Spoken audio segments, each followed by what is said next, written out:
For most people I have met, the underhand version takes substantially longer than the overhand version. I'll try and go a little bit slower today.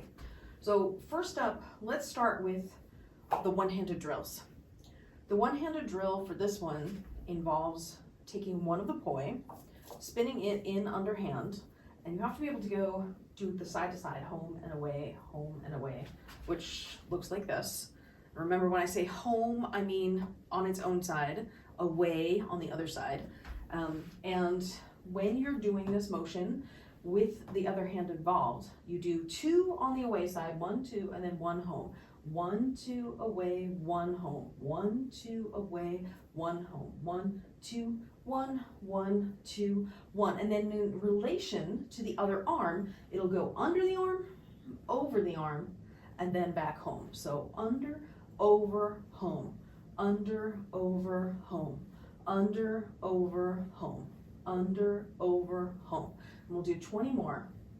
And 19, 18, 17, 16, and close your eyes and try and feel that motion in your body. And 13, 12, 11, 10, 9, 8, and rock your body if that feels better to you. And 6 more, 5 more, 4 more, 3 more, last 2, and last 1.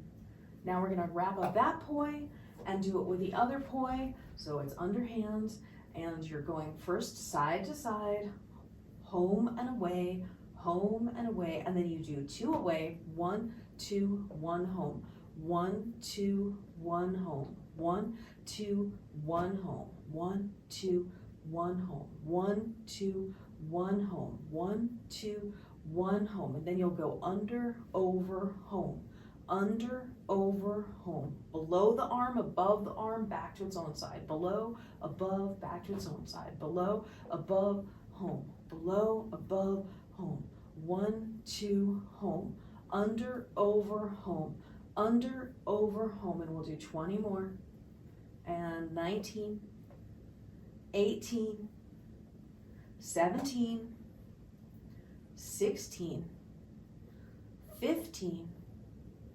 14, 13, 12.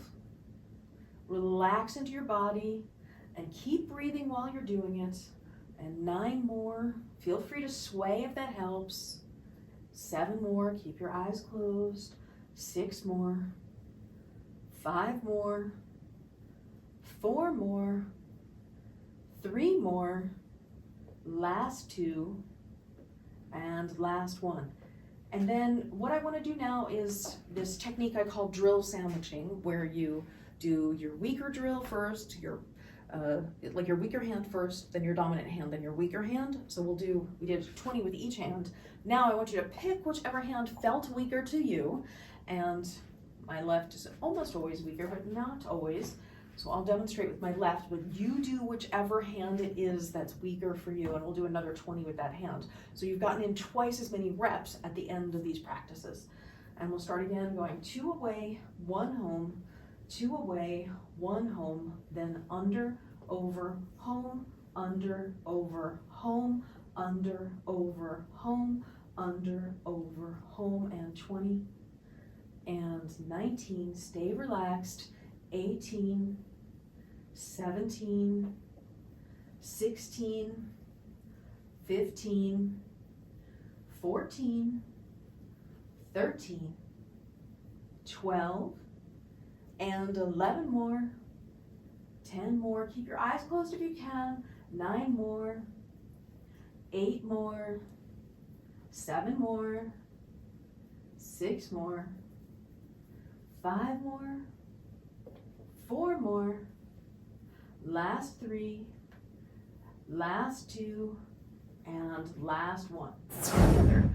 When I'm running my classes, what I have people do before we try putting it together is they should be able to do 3 sets, eyes closed, without hitting themselves, and with a break in between each set. And at any point in time, if they hit themselves, they have to go back to the first repetition of the first set and repeat it, which just helps them get it. However, I've never seen somebody who could do, with both hands, the 3 sets of 50 with a break in between, with their eyes closed, not be able to get the weave. So that's a good metric for yourself. And it's about building up the muscle memory so that your body knows what to do without you having to think about it. Now, what I did a couple of days ago in the live was we worked on this crossover where we had, in the same time, the right on top, and then we had the left on top. Then we did the 2-beat weave. When you do the 2-beat weave in underhand, the first hand crosses over the other hand, and the second hand crosses under. So first hand over, second hand under. I'm leading with my right hand, right over, left under, right over, left under, right over, left under, right over, left under, right over, left under. And then you can do it continuously where the right one is leading, the left one is coming underneath it. And then the other version is where the left leads and the right goes under. So it's left over, right under, left over, right under, which would look like this. Left over, right under, left over, right under, left over, right under, left over, right under, left over, right under. Now, to put it together into the weave, let's start first with just the hand motion. We'll lead with the right hand. So the right hand will go over.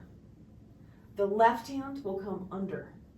Now, for the underhand version, you take the top hand, bring it home, shoot it underneath, and then, now this is what gets hard for people, when you get it to the other side, you have to push down and forward, which is sort of an awkward motion. I don't think it's as intuitive as pulling in toward yourself, which is what would happen if you were doing the overhand weave. So you're pushing down and away from you. Then you're going to take your top hand, which is now the other hand, the left hand, bring it home, come under and push down and forward like that. And then you take your top hand, bring it home, underneath, push down and forward.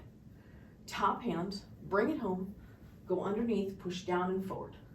Top hand, bring it home, go underneath, push down and forward.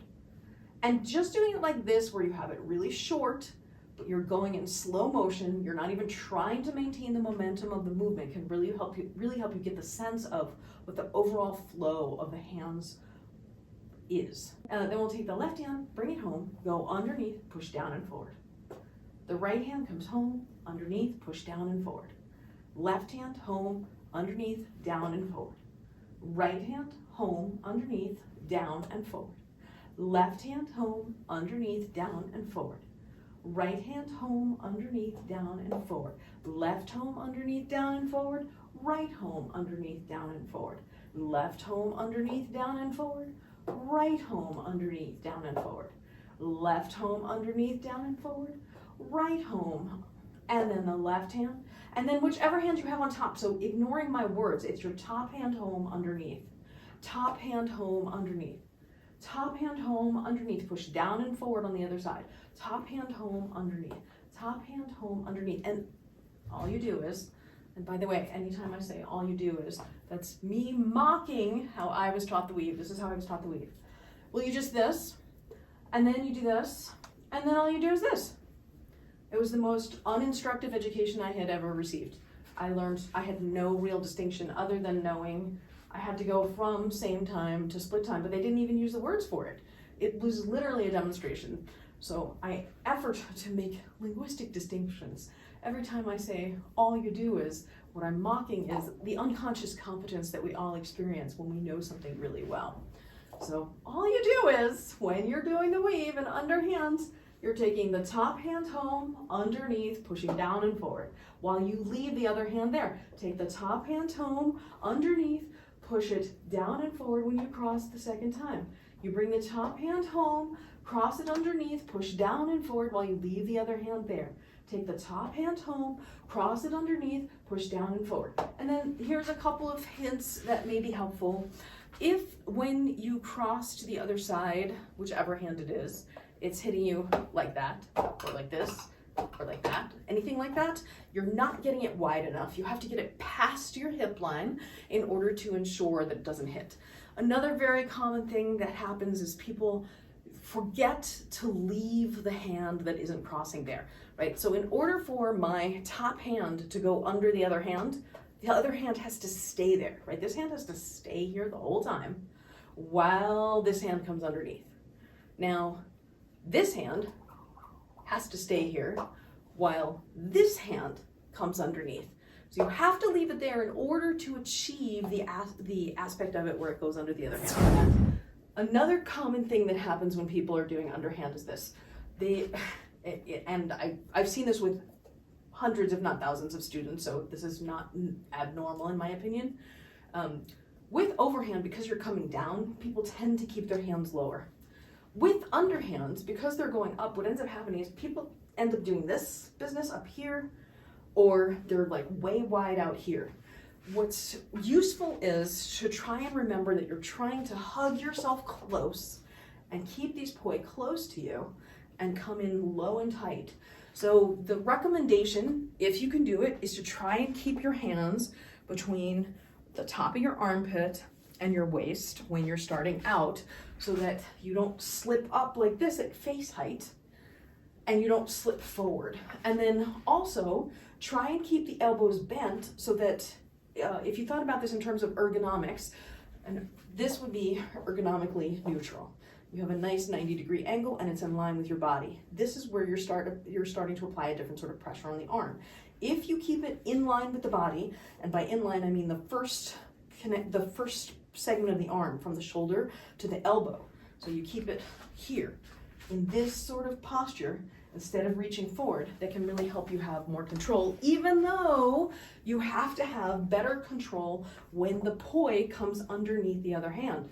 So if I'm moving my top hand underneath, I have to have enough control to be able to bring it home and go underneath the other hand and be able to aim it down and forward when I'm crossing to the other side. The movement happens way faster than you can really think. What you have to try and do is, as the poi crosses to the other side, so this is for overhand, as the poi crosses to the other side, you hit the arm, and that's the cue to move the bottom arm. Cue to move the bottom arm. So move the arm out of the way by hitting it when the other arm crosses, and then just trust the cue of the arm. So in overhand, you could practice that like this. Bottom hand home, cross over, push the arm, bottom hand home, cross over, push the arm. And if you push the arm each time, you can use that as your cue. In underhand, it's the same sort of thing, only it's when you bring the top hand home and cross underneath, so if you can get to here, and then you can get to here, the cue is when you come from underneath, push your hand up, push your hand up, push your hand up. So you're pushing your hand up in underhand instead of down from overhand. It's the same sort of cue. And again, you can practice it like this. Your arms are crossed like this. You take the top hand home, cross it underneath, push it up. Top hand home, cross it underneath, push it up. Top hand home, push it up. Top hand cross, top hand home, cross underneath, push it up. Top hand home, cross underneath, push it up. And you keep using that cue until you no longer have to think about it and your muscle memory kicks in. If you just started it now, and this is the first time you've done this under-over home drill with each hand, you may not have enough muscle memory for the muscle memory to kick in, so more of those drills will really help. Again, cannot emphasize enough, I've never had a student be able to do 3 sets of this, eyes closed, without hitting themselves, if their clothes or anything, where they couldn't actually get the move when they could do that with both hands. So if you're not able to do that yet, then you might not be able to do the move yet.